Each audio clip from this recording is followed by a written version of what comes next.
అభివృద్ధి సంక్షేమానికి వ్యతిరేకం కాదు. ఎమ్మెల్సీ చంద్రశేఖర్ రెడ్డి అభివృద్ధిని ప్రోత్సహిస్తాం, దాని మాటున అక్రమాలు చేస్తే ఊరుకో. నెల్లూరు జాఫర్ సాహిబ్ కాలువపై ఆధునీకరణ పేరుతో జరుగుతున్న అక్రమాలపై ఎమ్మెల్సీ చంద్రశేఖర్ రెడ్డి మీడియా సమావేశం నిర్వహించారు. ఈ సమావేశంలో ఆయన మాట్లాడుతూ అభివృద్ధి సంక్షేమానికి తాము ఎప్పుడూ వ్యతిరేకం కాదని, అభివృద్ధిని ప్రోత్సహిస్తామే తప్ప దానిని అడ్డుకునే ప్రయత్నం చేయమని, అలాగే అభివృద్ధి పేరుతో అక్రమాలు చేస్తే ఊరుకోమని వారు అన్నారు.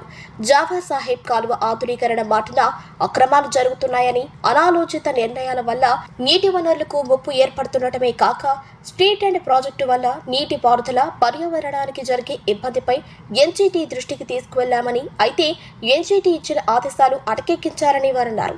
గత ప్రభుత్వంలో జాఫర్ సాహిబ్ ఆయకట్టుకు సాగునీరు అందుతుందని, వైసీపీ ప్రభుత్వ హయాంలో 100 మీటర్ల రోడ్డు 120 కోట్లతో అభివృద్ధికి శ్రీకారం చుట్టామని, అయితే ఈ కెనాల్ అభివృద్ధి కోసం త్యాగం చేసిన 100 కుటుంబాల నిర్వాసితులకు సహాయం చేసే విధంగా నిర్ణయం తీసుకోవడం జరిగిందని వారన్నారు.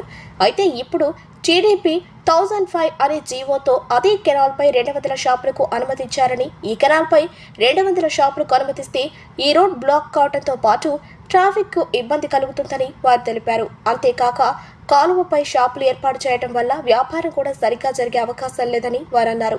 ఈ షాపులను ఎక్కడైనా బస్టాండ్ దగ్గర లేదా సినిమా థియేటర్ల దగ్గర ఏర్పాటు చేస్తే వారికి కూడా మంచి ఆదాయం వచ్చే అవకాశం ఉంటుందని వారన్నారు. ఆలోచన లేకుండా ఈ షాపులు ఈ కెనాల్ పై నిర్మిస్తే షాప్ పెద్దల వల్ల కాలువ మురికిమయం కావడంతో పాటు నీటి ప్రవాహానికి ఇబ్బంది కలుగుతుందని వారు తెలిపారు. దీనివల్ల చివరి ఆయకట్టుకి సాగునీరు పంపిణీ సమస్య తలెత్తుతుందని, వీటన్నింటినీ దృష్టిలో పెట్టుకుని వారు షాపును నిర్మించారని వారు తెలిపారు. నమస్కారం. మీ అందరికీ తెలుసు, 13 నెలల క్రితం కూటమి ప్రభుత్వం అధికారంలోకి వచ్చింది. సుమారుగా 164 సీట్స్ నెల్లూరు నగర నియోజకవర్గంలో అయితే ఒక మంచి మెజారిటీతో నారాయణ గారిని గెలిపించడం కూడా జరిగింది. రాష్ట్రంలో ఉండే ప్రజలందరితో పాటు నెల్లూరులో ఉండే వాళ్ళు కూడా చాలా ఆశపడ్డారు. నారాయణ గారు ద్వారా మంచి జరుగుతుంది, ఒక మంచి ప్రజలు, సామాన్యమైనటువంటి ప్రజలకు కానీ పేదలకు కానీ అభివృద్ధి విషయంలో కానీ అన్నింటిలో కూడా ఒక మంచి గుడ్ గవర్నెన్స్ వస్తుంది అని చెప్పి చాలామంది ఆశపడ్డారు. అయితే నేను 13 నెలలుగా చూస్తూ ఉన్నాను, చాలా సమస్యలు వస్తూ ఉన్నా కూడా చాలా ఓపికగానే ఉన్నాను. ఎందుకంటే రాజకీయాల్లోకి వచ్చిన తర్వాత ఓర్పు అన్నది అవసరం. చాలా పొరపాట్లు, చాలామంది ప్రజలు ఇబ్బంది పడుతూ ఉన్నారు, సామాన్య ప్రజలు ఇబ్బంది పడుతూ ఉన్నారు. వాటన్నిటిని నా దృష్టికి తీసుకొచ్చినప్పుడు కూడా నేను ఒకటే చెప్తా ఉండేవాడిని, కొంచెం రోజులు అవకాశం ఇద్దాం, సమయం ఇద్దాం, అంత మంచి జరుగుతుంది అని నేను అందరికీ కూడా చెప్తాను. ఈ రోజు దాకా ఏ ఒక్కరిని కూడా రెచ్చగొట్టడం కానీ, ఏ ఒక్కరిని కూడా పేరు పెట్టి విమర్శించడం కూడా నేను ఎప్పుడు చేయలేదు, భవిష్యత్తులో కూడా అలా చేయను. అయితే ఒకటి గుర్తుపెట్టుకోవాలి, ఎప్పుడు కూడా అధికారంలో ఉండేవాళ్ళు బాధ్యతగా తీసుకోవాలా, జవాబుదారీతనం ఉండాలి. అధికారంలో ఉండే వాళ్ళకి మాకు అధికారం వచ్చింది, మేము ఏమైనా చేయగలం, మేము చేసిందే రైట్ అనే పద్ధతిలో కనుక వాళ్ళు వెళ్తే ఆ ప్రజాస్వామ్యం ఎంత ఇబ్బంది పడుతుందో, సామాన్యులు ఎంత ఇబ్బంది పడతారో ఈరోజు మనం కళ్ళ ముందు చూస్తూ ఉన్నాం.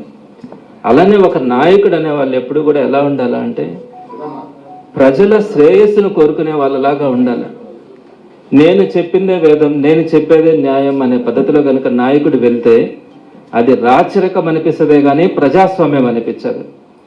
ప్రస్తుతం మన రాష్ట్రంలో కానీ అలానే మన నెల్లూరులో కానీ జరుగుతున్నటువంటి కొన్ని పరిణామాలను నేను మీ దృష్టికి తీసుకొని వస్తాను. ప్రధానంగా మన నెల్లూరు నగరంలో ఒక 5 ఇష్యూస్, ఇంపార్టెంట్ ఇష్యూస్ ఉన్నాయి. ఈరోజు నేను ఒక్క ఇష్యూని మాత్రం మీ దృష్టికి తీసుకొని వస్తా ఉన్నాను. దీనికోసం నేను 7 నెలల నుంచి ఎంత వర్క్ చేసినానో ఆ విషయాన్ని కూడా నేను మీ దృష్టికి తీసుకొని వస్తాను. ప్రధానంగా జాఫర్ సాహెబ్ కెనాల్, దీనికి సంబంధించినటువంటి రివిట్మెంట్ కానీ, పక్కన ఉన్నటువంటి రోడ్డు విషయంలో కూడా వైఎస్ఆర్సీపీ గవర్నమెంట్లో చేసినటువంటి వర్క్ కానీ, ఆ తర్వాత వీళ్ళు అక్కడ స్ట్రీట్ వెండింగ్ ప్రాజెక్ట్ అనే దాన్ని ఒకదాన్ని తీసుకొని వచ్చింది గవర్నమెంట్, నారాయణ గారు వచ్చిన తర్వాత. అయితే ఈ స్ట్రీట్ వెండింగ్ ప్రాజెక్టు ద్వారా సుమారుగా 200 షాపుల్ని, బంకుల్ని రోడ్డు మీద పెట్టాలా అన్నది ఒక ఆలోచన చేసినారు. నేను ఈ పరంగా 2 పాయింట్స్ చెప్తాను. ఒకటి, దాన్ని డెవలప్మెంట్ అనాలనా లేకంటే సంక్షేమం అనాలనా? డెవలప్మెంట్కైనా నేను వ్యతిరేకం కాదు, నేను దాన్ని ప్రోత్సహిస్తాను కూడా. సంక్షేమమైన పేదల కళ్ళలో ఆనందం కనపడుతుందంటే మనం ఎంత దూరమైనా దిగాలా, ఎన్ని బాధలైనా పడాలా, వాళ్ళు సంతోషంగా ఉండాలా అని ఏ నాయకుడైనా ఏ రాజైనా కూడా కోరుకుంటాడు కూడా. సో అట్లా అది అభివృద్ధి అయినా సంక్షేమమైనా ఏదైనా కూడా తప్పకుండా వైఎస్ఆర్సీపీ తరఫున వారిని ప్రోత్సహించడం కానీ దీని మీద ఎలాంటి డిస్కరేజ్ చేయడం కూడా ఉండదు. అయితే ఇక్కడ నేను ఒక ప్రజాప్రతినిధిగా నాకు ఒక బాధ్యత ఉన్నప్పుడు ఒకవేళ ప్రజలకి కష్టం జరుగుతూ ఉందన్నా, ప్రజలకి ఇబ్బందులు కలుగుతూ ఉన్నాయన్నా, మాకు అధికారం లేదు కాబట్టి అధికారంలో ఉన్న వాళ్ళు అలాంటి తప్పులు చేస్తూ ఉన్నప్పుడు వారి దృష్టికి తీసుకెళ్లాల్సిన అవసరం అయితే ఉంటుంది. కాబట్టి ఈ జాఫర్ సాహెబ్ కెనాల్ పక్కన జరుగుతున్నటువంటి స్ట్రీట్ వెండింగ్ ప్రాజెక్టులో జరుగుతున్నటువంటి అనేకమైనటువంటి ఇబ్బందుల్ని ప్రభుత్వం దృష్టికి తీసుకెళ్ళడానికి ప్రయత్నించాను. అదేవిధంగా హైకోర్టుకు తీసుకెళ్ళడానికి, అదేవిధంగా నేషనల్ గ్రీన్ ట్రిబ్యునల్ ఎన్జిటికి వేయడం కానీ వీటన్నిటి మీద కూడా వర్క్ చేయడం జరిగింది. నేను మరలా కూడా చెప్తున్నాను, అభివృద్ధికైనా పేద ప్రజల సంక్షేమంకైనా తప్పకుండా ముందుంటాం. వాళ్ళకు మంచి జరగాలి. కానీ ఇక్కడ జరుగుతున్నటువంటి ప్రాబ్లమ్స్ నేను ఏ విధంగా తీసుకెళ్ళాననే విషయాన్ని మీ దృష్టికి తీసుకొని వస్తాను. అలానే ఎలా చేస్తే పేద ప్రజలకి మంచి జరుగుతుంది అనే విషయాన్ని కూడా నేను మీ ద్వారా ప్రభుత్వానికి కూడా సలహా కూడా ఇవ్వడం జరుగుతుంది. ప్రధానంగా ఈ జాఫర్ సాహెబ్ కెనాల్కి వచ్చేటప్పటికి సుమారుగా లాస్ట్ గవర్నమెంట్ అంటే ఈ జాఫర్ సాహెబ్ కెనాల్ మీకు తెలుసు, పెన్నా నది నుంచి నెల్లూరు సిటీ నియోజకవర్గం మీదుగా 4 మండలాలకి ఈ జాఫర్ సాహెబ్ కెనాల్ అనేది ప్రవహిస్తూ ఉంది. ఎప్పుడు కూడా గతంలో అదంతా కూడా ఒక వేస్ట్ వాటర్ దాంట్లో కలిసిపోతా దాని మీద చెట్లు పుట్టలు వచ్చి ఆ ప్రాంతం అంతా కూడా ఇబ్బందికరంగా ఉన్నప్పుడు వైఎస్ఆర్సీపీ గవర్నమెంట్లో ఈ జాఫర్ సాహెబ్ కెనాల్కి 100 కోట్ల రూపాయలతో రివిట్మెంట్ చేయించడం కూడా జరిగింది. సో మీరందరూ కూడా ఇక్కడ చూడొచ్చు, ఈ రివిట్మెంట్ వాల్ అన్నది ఈ కెనాల్కి ఈ విధంగా 1000 మీటర్ల పొడవున ఈ రివిట్మెంట్ వాల్ని జాఫర్ సాహెబ్ కెనాల్కి సంబంధించి చక్కగా ఈ రివిట్మెంట్ వాల్ని కూడా కన్స్ట్రక్ట్ చేయడం జరిగింది. ఈ జాఫర్ సాహెబ్ కెనాల్ కింద 43,000 ఎకరాల పారుదల ఉంది.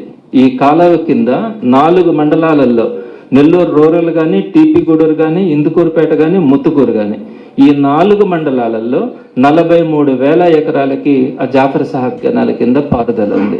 అలానే సిటీలో కూడా ఈ కాలువ మురికి కాలువ లాగా తయారు కాకుండా ఒక బ్యూటిఫికేషన్ తయారు చేయడానికి ఈ 100 కోట్లతో ఈ రివిట్మెంట్ పనులన్నింటినీ కూడా వైఎస్ఆర్సీపీ గవర్నమెంట్లో చేయించడం జరిగింది. అదేవిధంగా దానికి ముందు ఒక మంచి రోడ్డు కూడా 100 ఫీట్ రోడ్డుని మనము 20 కోట్ల రూపాయలతో తయారు చేసుకున్నాం. సో టోటల్గా ఈ రోడ్ అంతా కూడా 100 ఫీట్ రోడ్ అంటే మధ్యలో ఉన్నటువంటి డివైడర్తో సహా ఒక 100 ఫీట్ రోడ్డుని 20 crores మనం దాన్ని కూడా డెవలప్ చేసుకున్నాం. అంటే టోటల్గా 120 కోట్లతో అటు కెనాల్ రివిట్మెంట్ కానీ, తర్వాత వాకింగ్ ట్రాక్ కానీ, తర్వాత 2 పక్కల రోడ్ కానీ, మధ్యలో డివైడర్ కానీ, దాని మీద బ్యూటిఫికేషన్ కానీ వీటన్నింటినీ కూడా 120 కోట్ల రూపాయలతో మనము ఆ ఏరియా అంతా కూడా బ్యూటిఫుల్గా తయారు చేయడానికి వైఎస్ఆర్సీపీ గవర్నమెంట్లో ప్రయత్నించడం జరిగింది. అయితే ఈ డెవలప్మెంట్లో ఈ జాఫర్ సాహెబ్ కెనాల్ దగ్గర రివిట్మెంట్ కట్టడం కానీ ఈ రోడ్ ఎక్స్టెన్షన్ చేసేటప్పుడు చాలా మంది పేదలు అక్కడ ఆ కాలువ కట్టు మీద ఉంటే వాళ్ళందరినీ కూడా మనము లేపాం. అంటే ఒక డెవలప్మెంట్ ఇక్కడ జరుగుతూ ఉంది.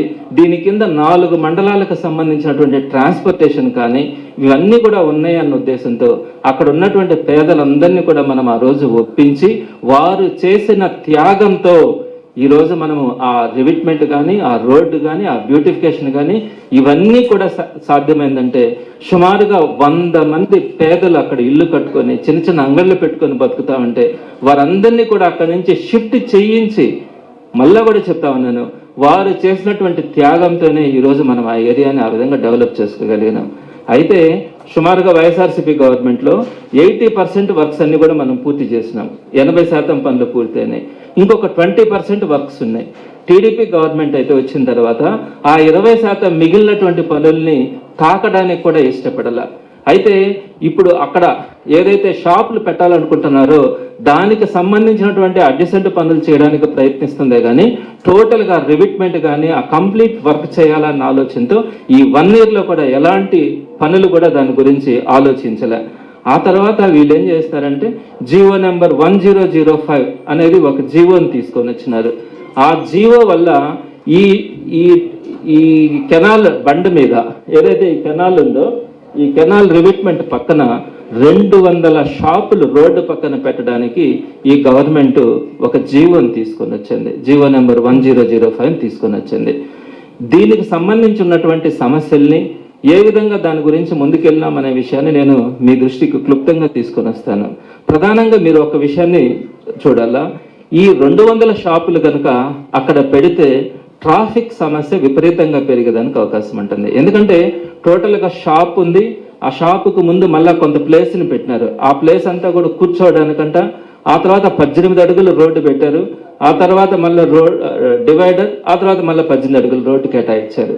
సో టోటల్గా ఇక్కడికి వచ్చిన వాళ్ళందరూ కూడా రోడ్డు మీదనే మనం పెట్టుకోవాలి. అంటే ఈ షాపులకు గనక ఇక్కడ ఈ షాపులకు గనక వస్తే ఇది కూర్చోవడానికి ఈ ప్లేస్ అంతా వదిలేరు. ఇది రోడ్డు 18 అడుగులు ఉంది. ఇంకా ఇక్కడికి వచ్చిన వాళ్ళు ఇక్కడ కూర్చుంటే ఈ షాప్కి వచ్చిన వాళ్ళందరూ కూడా బండ్లన్నీ ఇక్కడే పెట్టాల్సి వస్తుంది. ఇక్కడ పెట్టినప్పుడు ఈ రోడ్డు అంతా కూడా బ్లాక్ అయిపోతుంది. సో టోటల్గా 200 షాపులు అక్కడ పెడితే ఒక్కొక్క షాపుకి సగటున ఒక రోజుకు ఒక 100 బండ్లైనా వస్తాయి.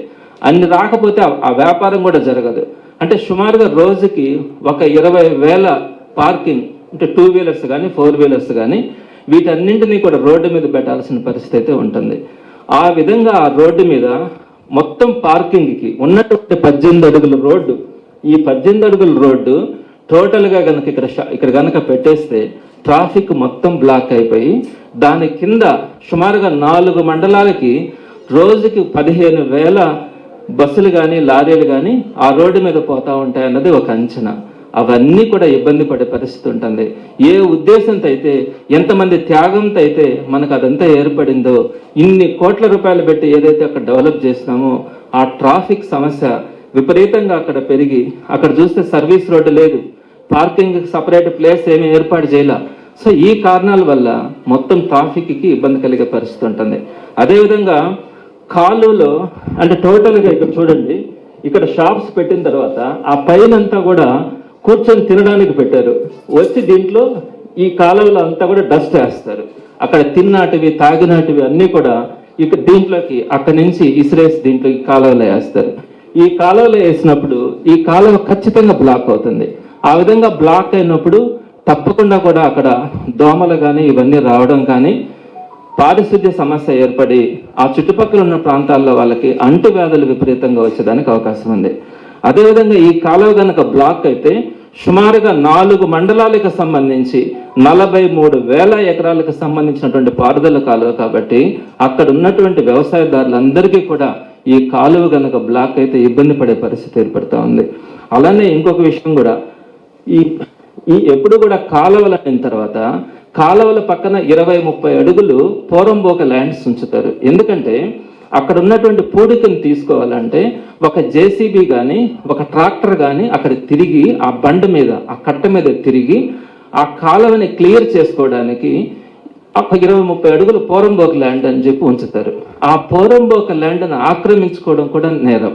మరి ఇట్లాంటి పరిస్థితుల్లో ఈ పోరంబోక ల్యాండ్ మీద ఈ కాలువ కట్టు మీద ఈ షాపులు పెట్టిన తర్వాత ఇంకా దాంట్లో ఏ విధమైనటువంటి జేసీబీ దిగడానికి కానీ దాన్ని క్లియర్ చేయడానికి కూడా సాధ్యం కాదు. అంటే ఆ కాలువ పూడిపోతే మరామతులు చేయడానికి కూడా ఈ మొత్తం కంప్లీట్గా షాపులు పెట్టిన దానివల్ల దాని పరిస్థితి కూడా అగమ్యగోచరం అయిపోతుంది. పూడిక తీయడం కూడా ఇంకా సాధ్యమయ్యే పరిస్థితి లేదు. ఇకపోతే రెండో విషయంకి వచ్చేటప్పటికి, ఎప్పుడైతే కాలువ పూడిపోతుందో, మీరు 2016 సంవత్సరంలో చూసుంటారు నెల్లూరులో ఏ విధంగా అయితే ఫ్లడ్స్ వచ్చినాయో పారుదల కాలువలన్నీ కూడా ఎక్కడొక్కడ ఆగిపోవడం వల్ల నీళ్లు టోటల్గా టౌన్ అంతా కూడా 10 అడుగులు 8 అడుగుల దాకా నీళ్లు వచ్చేసినాయి. పేదల ఇల్లు అయితే మునిగిపోయినాయి, బురద అయిపోయింది. సో ఇప్పుడు ఎప్పుడైతే ఈ కాలువ పూడిపోతుందో టోటల్గా పెన్నాలో నుంచి వచ్చేటువంటి ఫ్లడ్ అంతా కూడా ఓవర్ఫ్లో అయ్యి ఆ చుట్టుపక్కల ఉన్న ప్రాంతాలన్నీ కూడా ముప్పు ఏర్పడేదానికి అవకాశం ఉంటుంది. మీరు ఒకసారి చూడండి, ఖచ్చితంగా ఇక్కడ కూర్చున్నటువంటి వాళ్ళు తినిందంతా కూడా ఇక్కడ వేసేయాలి. సో ఇక్కడ ఉన్నటువంటి వేస్టేజ్ని కూడా ఇక్కడ పెట్టాలి. సో ఇలాంటి పరిస్థితిలో ఇది కనుక పూడిపోతే సో టోటల్గా ఫ్లడ్ ఎఫెక్టెడ్ ఏరియా కూడా ఏర్పడుతుంది. అదేవిధంగా ఎప్పుడు కూడా ఈ రోడ్ ఏర్పడిన తర్వాత వయసులో పెద్దవాళ్ళు కానీ ఏదైనా సమస్య చిన్నపిల్లకాయలు కానీ పక్కన వెళ్ళడానికి ఒక వాకింగ్ ట్రాక్ ఏర్పాటు చేస్తాం. ఆ వాకింగ్ ట్రాక్ లో ఈ రోడ్లో ఎక్కువ బస్సులు లారీలు వెళ్తుంటాయి కాబట్టి వృద్ధులు పిల్లలు ఆ వాకింగ్ ట్రాక్ మీద వెళ్ళడానికి దాన్ని ఏర్పాటు చేస్తాం. ఈ వాకింగ్ ట్రాక్ మీద 200 షాపులు ఏర్పాటు చేస్తే ఖచ్చితంగా ఇంకా దాని మీద నడవడానికి కానీ కూడా అవకాశం ఉండదు. ఒక వాకింగ్ ట్రాక్ కోసం దాన్ని ఏర్పాటు చేస్తే 200 షాపులు దాని మీద తీసుకొని వస్తే 200 టన్నులు బరువు పెడితే కూడా అది కూడా సేఫ్టీ పరంగా కూడా అంత కరెక్ట్ కాదు. సో ఇట్లా ఆ రోడ్డు కూడా బ్లాక్ చేసే అవకాశం ఉంది. నేను ఇంకొక పాయింట్ కూడా ఇక్కడ చెప్తా ఉన్నాను. ఈ ఏదైతే వాళ్ళు జీవో తీసుకొచ్చినారో 1005 జీవో తీసుకొని వచ్చి 200 మందికి ఇవ్వాలనుకుంటున్నారో దానికి నేను వ్యతిరేకం కాదు. కాకపోతే ఈ ప్లేస్లో పెట్టడం కరెక్ట్ కాదు. ఏ మంచి ఉద్దేశంతో అయితే దీన్ని ఏర్పాటు చేసినామో ఇక్కడ పెట్టడం కరెక్ట్ కాదు. వాళ్ళకి కూడా షాపులు జరిగే పరిస్థితి ఉండదు. ఎందుకు జరగదో కూడా నేను మీకు కొంచెం వివరిస్తాను. ఈ జీవో ద్వారా ఏం చెప్పినారు వాళ్ళు, 8 కోట్ల రూపాయలు గవర్నమెంట్ డబ్బుల్ని ఖర్చు పెట్టి ఈ 200 షాపుల్ని ఏర్పాటు చేస్తా ఉన్నారు. సో ఇక్కడ నేనేం చెప్తానంటే సుమారుగా ఈ స్ట్రీట్ వెండింగ్ ప్రాజెక్ట్ అని దీనికి పేరు పెట్టినారు. ఎప్పుడు కూడా ఈ స్ట్రీట్ వెండింగ్ ప్రాజెక్ట్స్ ఎక్కడ పెడతారంటే 2 రకాల ట్రాఫిక్స్ ఉంటాయండి. జనరల్గా ఎప్పుడు కూడా ట్రాఫిక్ అంటే ఫుట్ ట్రాఫిక్ అంటే పాదాచారులు ఎక్కువగా తిరిగేటువంటి ప్రాంతాన్ని ఫుట్ ట్రాఫిక్ ఏరియా అంటాం. అలా కాకుండా మామూలు ట్రాఫిక్ అంటే బస్సులు కానీ లారీలు కానీ అదేవిధంగా 2 వీలర్స్ కానీ ఎక్కువగా తిరిగే వాటిల్ని అది మామూలు ట్రాఫిక్ ఏరియా అంటాం.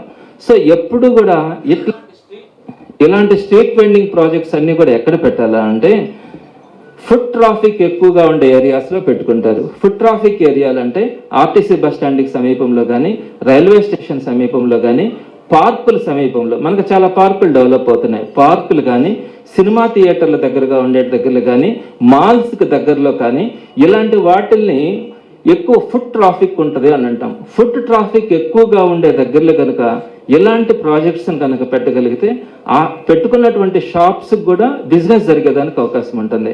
అలా కాకుండా ఏదైతే ఇప్పుడు మనం ఈ డీవియేషన్స్ అన్నీ ఒకవైపు, ఇప్పుడు మనం ఏదైతే డిస్కస్ చేసినామో ఇవన్నీ ఒకవైపు, ఇక్కడ తీసుకొని వచ్చి రోడ్డు పక్కన ఇక్కడ హెవీ ట్రాఫిక్ అంటే బస్సులు కానీ లారీలు కానీ 2 వీలర్స్ కానీ ఒక్క నిమిషం కూడా అక్కడ ఆగే పరిస్థితి ఉండదు. అలాంటి ట్రాఫిక్ ఉండే ప్రాంతంలో ఇలా 200 షాపుల్ని ఒకే దగ్గర పెట్టడం వల్ల అటు ఆ షాపులు మారుమూల ప్రాంతం అది కూడా ఒక కార్నర్ నెల్లూరులో జరిగేదానికి అవకాశం ఉండదు. ఆల్మోస్ట్ అన్నీ కూడా ఫుడ్ కోర్ట్సే. ఎంతమంది అని వెళ్ళి తింటారండి అక్కడికి వెళ్ళి? ఏమన్నా అర్థం ఉందో? కొంచెమైనా ఆలోచిస్తా ఉన్నారా? సో ఇట్లాంటి ప్లేసెస్లో పెట్టడం కరెక్ట్ కాదని మాత్రం తెలియజేస్తా ఉన్నాం. అదేవిధంగా మీకు నిజంగా చిత్తశుద్ధి ఉండి పేదలకు ఇవ్వాలా అనుకుంటే నగరం మొత్తం తీసుకోండి. ఒక 8 భాగాలలో ఒక్కొక్క దగ్గర 50 షాపులు పెట్టండి. ఆ 50 షాపులకు సంబంధించి మీరు ప్రొవిజన్స్ అన్ని వాళ్ళకి కావాల్సినటువంటి ప్రతిదీ ఇవ్వండి. అలానే అక్కడ కూడా ఒక 50 షాపులు కావాలనుకున్నా కూడా పెట్టండి. అక్కడక్కడ ఆ 50 షాపుల్లో కూడా ఎవరికి ప్రయారిటీ ఇవ్వాలంటే మీరు ఒకసారి ఆలోచించండి. అక్కడ ఎవరైతే నిర్వాసితులు ఉన్నారో వాళ్ళని అక్కడి నుంచి మనం లిఫ్ట్ చేసినాం. వాళ్ళకి ఈ రోజు దాకా కూడా ఏ విధమైనటువంటి కాంపెన్సేషన్ ఇవ్వాల. పాపం వాళ్ళు రోడ్డు మీద ఉన్నారు. ఆ 50 మందికి అక్కడ కనుక వాళ్ళకి ఇచ్చి ఇంకొక 50 మందిని చొప్పున నెల్లూరు కార్పొరేషన్ మొత్తం మీద అక్కడక్కడ కూడా ఇట్లాంటివి కనుక డెవలప్ చేస్తే వ్యాపారాలు జరుగుతాయి, చూడడానికి కూడా అందంగా ఉంటుంది, అవసరానికి కూడా ఎవరికైనా ఏదైనా కావాలనుకున్నా కూడా ఇది బాగుండే అవకాశం ఉంటుంది. అంతేగాని తీసుకొచ్చి మొత్తం మీద ఆ ఏరియానంతా కరప్ట్ చేయడం కానీ పెట్టుకున్న వాళ్ళకి ఎట్లాంటి బిజినెస్ జరగకుండా చేయడం అంటే ఇది ఆలోచించకుండా మీకు అధికారం ఉందని, మీ చేతిలో అధికారం ఉందని, మేము ఏం చెప్తే అది జరుగుతుందని మీరు తీసుకుంటున్నటువంటి నిర్ణయాల వల్ల ఇలాంటి అనేక నిర్ణయాల వల్ల ఈరోజు నెల్లూరు ఇబ్బంది పడతా ఉందన్నది వాస్తవం. నేను ఆ ఇబ్బందులను కూడా నేను మీ దృష్టికి తీసుకొని వస్తాను. అదేవిధంగా నేను ఇంకొక పాయింట్ కూడా చెప్తా ఉన్నాను. మీకు ఒకవేళ ఇది కరెక్టే అని అనిపిస్తుంది, ఇది ఈ విధంగా చేయడం కూడా మీకు కరెక్ట్ అని అనిపిస్తే ఒక శాంపుల్ తీసుకోండి. మీకు చాలా మంది స్టాటిస్టిక్స్ కదా, మీరు ఆ సార్ కూడా నారాయణ గారు కూడా ఒక స్టాటిస్టిక్స్ లెక్చరర్. ఒక శాంపుల్ తీసుకోండి, కొంతమందిని అక్కడ సెలెక్ట్ చేసి ఇది కరెక్టా, మనం చేస్తున్నటువంటిది ఈ విధంగా కరెక్టా అని అడగండి. ఆ ప్రాంతమే కాదు, దానికి కింద 4 మండలాలు కూడా ఉన్నారు, అక్కడ కూడా మీరు శాంపిల్స్ తీసుకునే పని తీసుకోండి. ప్రతి ఒక్కరు కూడా ఈరోజు బాధపడుతూ ఉన్నారు. ఏంటండి, రోడ్డు డెవలప్ అయితే ఆ రోడ్డు మీద తీసుకొని వచ్చి ఈ విధంగా షాపులు పెట్టేస్తే ఎట్లా జరుగుతాయి? టోటల్గా షాపుకి 18 అడుగులు కేటాయించారు. ఆ 18 అడుగుల నుంచి ఇంకొక 18 అడుగులు వాళ్ళు కూర్చోవడానికి, వాళ్ళకి సంబంధించిన వస్తువులు పెట్టుకోవడానికి పెట్టారు. దాని తర్వాత 18 అడుగులు మాత్రమే రోడ్డు ఉంది, మళ్ళీ డివైడరు, మళ్ళీ అటుపక్క ఒక 20 అడుగులు రోడ్డు పెట్టారు. సో టోటల్గా ఈ వచ్చిన వాళ్ళంతా కూడా రోడ్డు మీద పెట్టి రావాలి. దేనికి పనికొస్తుంది ఆ రోడ్డు? ఏ విధంగా కింద ఉన్నటువంటి 4 మండలాలకు కానీ ఆ ప్రాంతంలో ఉండడానికి కానీ ఏ విధంగా సౌకర్యంగా ఉంటుంది? మనుషులైనా తిరగలరా ఆ ప్రాంతంలో? చుట్టుపక్కల ఉండే వాళ్ళంతా కూడా ఆ విధంగా షాపులు పెట్టి పైన బార్ కౌంటర్స్ లాగా పైన అన్ని పెట్టేస్తే ఏ విధంగా ఆ ఏరియా డెవలప్ అవుతుంది, ఏ విధంగా ఆ ఏరియా బాగుపడుతుంది అన్నది మీరు ఒక్కసారి ఆలోచించుకోవాలి. మీకు ఎవరిచ్చినారండి అధికారం? ఈ విధంగా కనీసం ప్రజల అభిప్రాయాలు కానీ ప్రజల మనోగతాలు కానీ తెలుసుకోకుండా రాజ్యంగా చేయడానికి మీకు ఎవరిచ్చినారు ఈ అవకాశం? ఇంకొక విషయం కూడా నేను తెలియజేస్తా ఉన్నాను. దీని వెనుక ఒక మంచి ఉద్దేశం లేదు, పేద ప్రజలకు ఇవ్వాలా అన్నది కాదు. నేను ఈరోజు మాట్లాడుతున్నది వాస్తవం మాట్లాడుతూ ఉన్నాను. ఎందుకంటున్నానంటే ఆ 200 షాపులు కూడా ఎవరైతే టీడీపీ ప్రభుత్వంలో నెల్లూరు నగర నియోజకవర్గంలో మహిళా శక్తి అని పనిచేసినారో వాళ్ళందరికీ కోసం ఆ 200 మందికి అక్కడ ఎంప్లాయ్మెంట్ అంగళ్ళు ఇవ్వాలన్న ఉద్దేశంతో వాళ్ళ దగ్గర ఉన్నటువంటి ఎంప్లాయీస్ 200 మందికి ఎంప్లాయ్మెంట్ కల్పించడానికి ఇచ్చినారే కానీ ఎక్కడా కూడా దీంట్లో పారదర్శకంగా నేను అప్లై చేయించినానండి. చూద్దాం అసలు వీళ్ళ ఆలోచన ఏంటో చూద్దామని చెప్పి నేను ఒక 300 మందికి అప్లై చేయించినాను. అప్లై చేసేటప్పుడు అధికారులు ఇచ్చినటువంటి రికార్డు కూడా నా దగ్గర ఉంది. వాళ్ళు మాట్లాడింది ఏంటంటే ఇవన్నీ మీకు ఎవరికి రావు, ఆల్రెడీ నారాయణ సార్ అందరికి ఫిక్స్ చేసేస్తున్నారు, వాళ్ళకే వస్తాయని చెప్పినారు. ఎవరు ఏంటిది? మీరు కావాలంటే మీకు ఉన్నాయి కదా సంస్థలు ఉన్నాయి, వ్యవస్థలు ఉన్నాయి, వాటిల్లో ఇచ్చుకోండి ఉద్యోగాలు. పబ్లిక్కి సంబంధించినటువంటి ప్రాపర్టీస్, పబ్లిక్కి ఉపయోగపడాల్సినటువంటి ప్రాపర్టీస్ని ఎవరు మనకు అధికారం ఇచ్చినారు? ఏ విధంగా దాన్ని మనం దుర్వినియోగం చేస్తా ఉన్నాం? మన వాళ్ళ కోసం, నా దగ్గర ఉండే వాళ్ళ కోసం, నేను ప్రజాస్వామ్యంలో నాకు ఒక అవకాశం ఇచ్చినారని చెప్పి ఈరోజు నేను దాన్ని దుర్వినియోగం చేస్తే ఇది మంచి పద్ధతి అని అడుగుతా ఉన్నాను. దీనికి సంబంధించి నేను ఏ విధంగా ఈ గడిచిన 7 నెలలుగా నేను ఏ విధంగా వెళ్ళినాను అన్నది నేను మీ దృష్టికి తీసుకొని వస్తాను. మొట్టమొదటిగా డిసెంబర్ 11వ తారీఖున ఒక పత్రికా ప్రకటన ఇచ్చినారు, చిన్నది, ఎక్కడ కూడా కనపడకుండా. వారం రోజుల లోపల అప్లై చేసుకోండి, మేము 200 షాపులు ఇస్తామని చెప్పినారు. అయినా కూడా నేను ఆ రోజు దీనికి సంబంధించి పంపించినాను. వాళ్ళు చెప్పినటువంటి మాటలు కూడా నా దగ్గర ఉన్నాయి. దీనికి సంబంధించి నేను వెంటనే వాళ్ళు 20/12/2024 జీవో ఇచ్చినారు. అంటే జీవో తీసుకొని వచ్చి ఎవరు అడ్డం రాకుండా దాని మీద పెట్టాలని చెప్పి అనుకున్నారు. ఈ పద్ధతి బాగలేదని వెంటనే అక్కడ కొన్ని షాప్స్ పెడితే నేను వాటిని చూడడం కానీ అక్కడ పరిస్థితిని అంతా చూసిన తర్వాత ఇది సరైనటువంటి పద్ధతి కాదని చెప్పి డిసెంబర్ 26వ తారీఖున నేను హైకోర్టుకి వెళ్ళాను. ఇది కరెక్ట్ కాదు, అన్ని రకాలైనటువంటి ట్రాఫిక్ సమస్యలతో పాటు పొల్యూషన్ సమస్యలతో పాటు నేషనల్ గ్రీన్ ట్రిబ్యునల్కి సంబంధించినటువంటి దీనికి కానీ మొత్తం అన్ని రకాలైనటువంటి సమస్యలు దీని మీద ఉన్నాయని చెప్పి నేను హైకోర్టుకి వెళ్ళాను. ఆ తర్వాత హైకోర్టు కూడా వాయిదాలు పడతా ఉంటే జనవరి 22వ తారీఖున కలెక్టర్తో పాటు 6 మందికి నేను స్వయంగా వెళ్ళి లెటర్స్ ఇచ్చాను. సార్ దీనివల్ల ఈ సమస్యలు వస్తాయని చెప్పి జనవరిలో చెప్పినాను. అప్పటికి కూడా నాకేం రెస్పాన్స్ రాకుండా వాళ్ళు వెంటనే జనవరి ఎండింగ్ లోపల 200 షాపులు ఇవ్వాలనుకున్నారు. నేను అప్పుడు వెంటనే నేషనల్ గ్రీన్ ట్రిబ్యునల్కి ఫిబ్రవరి 19వ తారీఖున ఉన్నటువంటి సమస్యలన్నింటినీ కూడా తీసుకుని వెళ్ళడం జరిగింది. దీంట్లో నేను 6 మెంబర్స్ని రెస్పాండెంట్స్గా పెట్టాను. ఒకటి ఆంధ్రప్రదేశ్ గవర్నమెంట్ కానీ, అలానే మిషన్ డైరెక్టర్ మెప్మా కానీ, అలానే డిస్ట్రిక్ట్ కలెక్టర్ని, కమిషనర్ని, ఎన్విరాన్మెంటల్ ఇంజనీర్ని, అలానే సూపరింటెండెంట్ ఇంజనీర్ని, ప్రాజెక్ట్ డైరెక్టర్ మెప్మాని, ఈ 9 మందిని కూడా పార్టీలుగా చేర్చి నేను నేషనల్ గ్రీన్ ట్రిబ్యునల్కి వెళ్ళాను. వెళ్ళిన తర్వాత వాళ్ళు వెంటనే ఏప్రిల్ 4వ తారీఖున ఒక రెస్పాన్స్ ఇచ్చినారు. కమిషనర్ ఏమో 8వ తారీఖు ఏప్రిల్న ఒక రెస్పాన్స్ ఇచ్చినారు. కలెక్టర్ గారు మే 16వ తేదీన ఒక రెస్పాన్స్ ఇచ్చినారు. ఈ రెస్పాన్స్ ఇచ్చిన దాంట్లో ఏంటంటే నేషనల్ గ్రీన్ ట్రిబ్యునల్కి నేను వెళ్ళంగానే వాళ్ళు కలెక్టర్ గారు ఏం చేసినారంటే మార్చి 10వ తారీఖున ఒక జాయింట్ కమిటీ అనే దాన్ని వేశారు. అంటే దీనివల్ల వచ్చే నష్టాలు ఏంటి పరిశీలించండి అని. ఈ కమిటీలో నెల్లూరు మున్సిపల్ కమిషనర్ని కన్వీనర్గా పెట్టినారు. FSO, superintendent engineer irrigation, environmental engineer APPCB, project director MEPMA, ఈ 5 మందితో ఒక కమిటీ వేసినారు. ఈ కమిటీ వాళ్ళకి 25/3/2025న ఒక రిపోర్ట్ ఇచ్చింది. ఈ రిపోర్ట్లో వాళ్ళు ఏం చెప్పినారంటే దీంట్లో సమస్యలు ఉన్నాయని వాళ్ళు గుర్తించడం కూడా జరిగింది. ఏ విధంగా అంటే టోటల్గా వీళ్ళు ఏదైతే ఈ ఫుడ్ స్టాల్స్ ఏర్పడతాయో ఈ ఫుడ్ స్టాల్స్ ఏర్పడినప్పుడు అక్కడ ఈ డ్రైనేజ్ వాటర్ అంతా కూడా వస్తుంది, ఈ డ్రైనేజ్ వాటర్ అక్కడ ఇబ్బంది కలిగించే పరిస్థితి ఉంటుందని చెప్పి ఆ రిపోర్ట్ లో కూడా పెట్టడం జరిగింది. అయితే దానికి సంబంధించి కమిషనర్ ఏమన్నాడంటే, ఇక్కడ ఉన్నటువంటి ఈ 200 షాపులకు సంబంధించినటువంటి డ్రైనేజ్ వాటర్ ని అండర్ గ్రౌండ్ డ్రైనేజ్ ద్వారా అల్లీపురం అంటే 13 కిలోమీటర్ల దూరంలో అండర్ గ్రౌండ్ డ్రైనేజ్ ద్వారా మేము తీసుకెళ్లి అక్కడ ఆ అండర్ గ్రౌండ్ డ్రైనేజ్ ద్వారా వచ్చినటువంటి వేస్ట్ వాటర్ ని ప్యూరిఫై కూడా చేస్తామని చెప్పి ఒకటి చెప్పడం జరిగింది. అదేవిధంగా ఇక్కడ ఈ కెనాల్ పక్కన కూర్చొని మనుషులు పడిపోవడానికి కానీ మొత్తం వేస్టేజ్ చేయడానికి కానీ జరుగుతుందంటే దాన్ని కూడా యాక్సెప్ట్ చేసి కనీసం అక్కడ 6 ఫీట్ మెష్ ఒకటి కట్టాలా అని చెప్పి చెప్పడం కూడా జరిగింది. 6 ఫీట్ మెష్ కూడా చాలదు, ఎందుకంటే ఆ పైన కూర్చున్న వాళ్ళు మొత్తం దాంట్లో వేసేస్తే అది కంప్లీట్గా అది పొల్యూట్ అయ్యేదానికి అవకాశం ఉంటుంది. ఇలా వాళ్ళు కొన్ని రిపోర్ట్స్ ఇచ్చినారు. ఆ రిపోర్ట్స్ ఇస్తే ఇవన్నీ కూడా క్లియర్ చేయాలా అని చెప్పి ఆ 6 మెంబర్స్ కమిటీ ఒక రిపోర్ట్ ఇచ్చింది. ఆ రిపోర్ట్ కూడా వీళ్ళు నేషనల్ గ్రీన్ ట్రిబ్యునల్కి సబ్మిట్ చేసిన వీటన్నిటి మీద నేషనల్ గ్రీన్ ట్రిబ్యునల్ తో మేమేం చెప్పినామంటే, ఒకవేళ వాళ్ళు ఇవన్నీ గనక ఫుల్ఫిల్ చేస్తే ఎలాంటి అభ్యంతరం లేదు మాకు వాళ్ళు పెట్టుకోవడానికి అని చెప్పిన తర్వాత నేషనల్ గ్రీన్ ట్రిబ్యునల్ ఒక ఆర్డర్ ఇచ్చింది. దీనికంటే ముందు కొంతమందిని ఇంప్లీట్ కూడా చేయించారు గవర్నమెంట్ వాళ్ళు 35న. సరే, ఎట్టకేలకు నేషనల్ గ్రీన్ ట్రిబ్యునల్ ఒక ఆర్డర్ అయితే పాస్ చేసింది. ఈ పాస్ చేసిన దాంట్లో ఏం చెప్పారంటే, ఏదైతే ఈ 6 మెంబర్స్ కమిటీ ఒక రిపోర్ట్ ఇచ్చిందో అండర్ గ్రౌండ్ డ్రైనేజ్ని మీరు 13 కిలోమీటర్స్ తీసుకెళ్ళి అక్కడ మీరు ఆ వాటర్ అంతా కూడా మళ్ళీ ప్యూరిఫై చేస్తామని చెప్పి ఒక సిస్టమ్ చెప్పినారు, యూజీడీ సిస్టమ్ని. ఆ యూజీడీ సిస్టమ్ని అదేవిధంగా వెనకాల మెష్ కట్టడం కానీ, అలానే ఎక్కడ కూడా ఎన్విరాన్మెంట్ అన్నది డిస్టర్బ్ కాకుండా, ఆ వాటర్ పొల్యూట్ కాకుండా వీళ్ళు కేర్ తీసుకుంటామని ఏదైతే మాటలు చెప్పినారో ఇవన్నీ పూర్తి చేసేంత వరకు ఎలాంటి పరిస్థితుల్లో మీరు ఈ షాప్స్ని హ్యాండ్ అవుట్ చేయడానికి లేదని చెప్పి నేషనల్ గ్రీన్ ట్రిబ్యునల్ ఆర్డర్స్ ఇచ్చింది. సో నేను చెప్తున్నాను, ఇంత అవసరమా, ఇంత కష్టపడాలనా?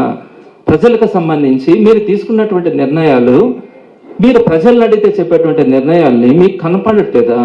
సో ఇక్కడ ఇచ్చినటువంటి ఆర్డర్ ప్రకారం సో మీరు ఈ స్టెప్స్ అన్నీ కూడా తీసుకున్న తర్వాత, అదేవిధంగా ఇంకొక పాయింట్ కూడా అక్కడ మెన్షన్ చేస్తున్నారు, the official respondents are only directed to strictly follow the precautionary measures which are already in place and ensure that the same are implemented before the smart sitting vending market comes in to operation. Strict గా మీరు implement కావాలా.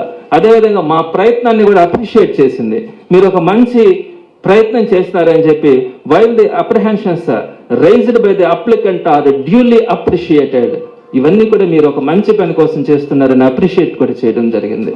So ఇంత risk పడి ఈ జడ్జిమెంట్ని తీసుకురావడం కూడా జరిగింది. అయితే ఇప్పుడు నేను కూడా ఒకటే చెప్తా ఉన్నాను, నేను నారాయణ గారిని గౌరవిస్తాను, నాకంటే వయసులో చాలా పెద్ద అయినా గురువుతో సమానం. నేను విమర్శించాలా అన్నది నా ఉద్దేశం కాదు. నెల్లూరు నగర ప్రజలకు కానీ ఎక్కడైనా ఇబ్బంది అవుతుందంటే మాట్లాడాల్సినటువంటి బాధ్యత మా మీద ఉంటుంది. ఆ ఉద్దేశంతోనే ఈ పాయింట్స్ అన్నిటి కూడా మీ దృష్టికి తీసుకురావడమే. కానీ మీరు దీన్ని ఏదో మేము రాజకీయంగా వాడుకోవాలని నేను ఏ రోజైనా మాట్లాడానా? ఇంత ఎఫర్ట్స్లో నేను ఏ రోజైనా కూడా కనీసం ప్రెస్ కైనా లీక్ చేస్తున్నానా? ఏదో మాట్లాడదలుచుకోలేదు. ఎందుకు వాళ్ళతో ఇబ్బంది పడడం? కోర్టు కనుక నాకు వ్యతిరేకంగా కనుక చెప్పుంటే నేను మాట్లాడను, ఈ రోజులు కూడా కామ్గా ఉంటాను. ఎఫర్ట్స్ అన్ని పెట్టినా నేనేం మాట్లాడను. సో కోర్టు కూడా ఈ విధంగా చెప్పింది కాబట్టి నేను మీ దృష్టికి కూడా తీసుకొని వస్తా ఉన్నాను.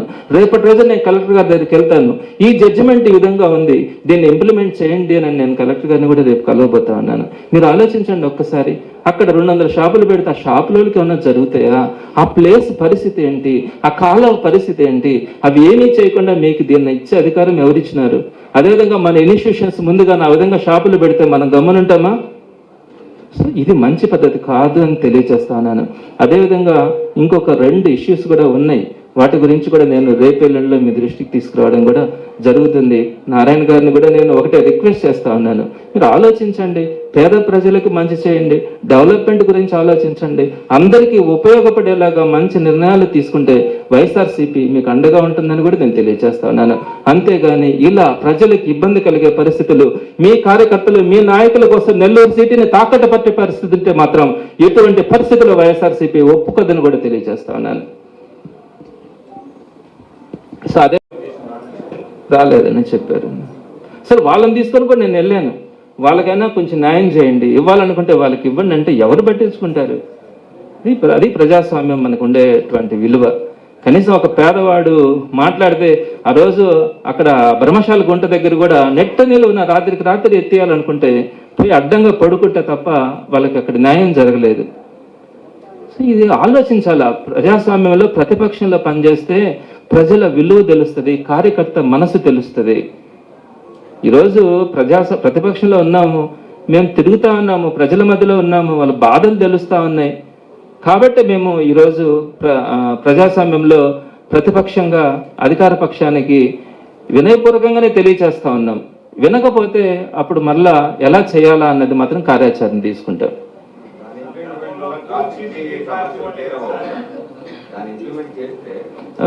ఇంకా హైకోర్టులో కూడా వేస్తున్నాం దీని గురించి. ఈ ట్రాఫిక్ వాటి గురించి హైకోర్టులో కూడా ఆల్రెడీ ఒకటి వేస్తున్నాను.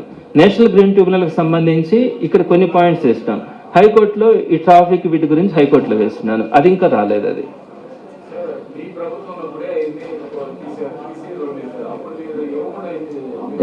అది ఇవ్వకూడదన్న. అది అట్లా అంటే దాన్ని వాకింగ్ ట్రాక్గానే ఉంచుకోవాలి. అది కాంపెన్సేషన్. అదే నాకు అర్థం కాలేదు. అప్పుడు ఇస్తామని చెప్పినారు, మాకు అది ఫుల్ఫిల్ కాలేదని వాళ్ళు అంటున్నారు. సో కాకపోతే కొంచెం కుడేరంగానైనా చేయాలనే వాళ్ళు. మన ప్రభుత్వం ఉండింది, వాళ్ళ ప్రభుత్వం. ప్రజలు ఎప్పుడూ కూడా నమ్ముతారు ప్రభుత్వాన్ని. ఒక మిస్ అయిన వాళ్ళకి ఎవరికైనా ఉంటే ఇవ్వగలగాలి. అది కానీ ప్రజల ప్రభుత్వం అంటే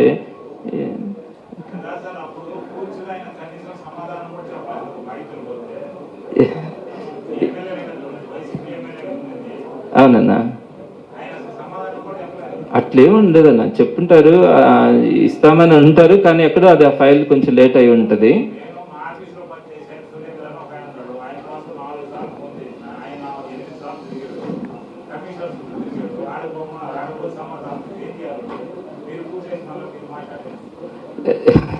లేదు అది అట్లా.